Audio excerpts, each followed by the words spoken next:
Мирът свърши, 9 седмици отлетяха. Армиите на картата най-накрая си починаха. Но в нашия чат дълбока тишина.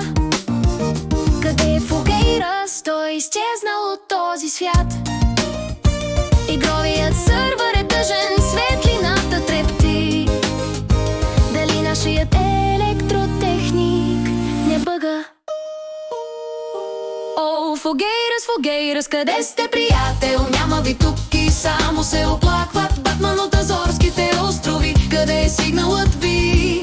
Изчезнахте ли преди или след Коледа? Крейзи пристигна, зелената му коса се развяваше, качи се на сандък, за да произнесе речта си. Слушайте, екип, разбрах, вината беше на факти. Винаги съм ви предупреждавал. Репутацията на сънливци е заразна, вирусна е. Фугейрас все пак се зарази с вируса на съня.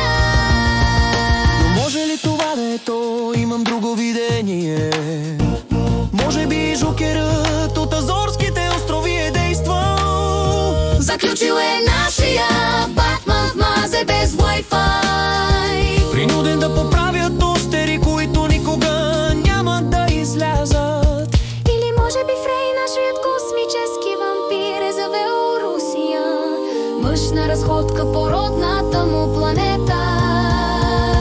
И така той отишъл в космоса и никога повече не бил видян. Музиката става по-тиха, по-загадъчна. Извънземната котка в въгъла наблюдава с тези големи очи, мигащи, мигащи. Пише съмнителен доклад на таблета си и знае къде е нашият скъпоценен приятел. Коте, разкажи го, видя ли отвличането? О, Фугейрас, Фугейрас, къде сте, приятел? Няма ви тук и само се оплакват Батман от Азорските острови. Къде е сигналът ви?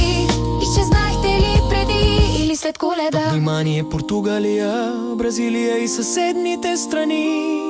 Ако видите рус мъж с клещи в зъбите, героичен електротехник с забавен Португалски акцент. Върнете го! Той сигурно е наш съюзник. Фугейрас, върни се скоро, не те дразни. Липсваш ни, приятел.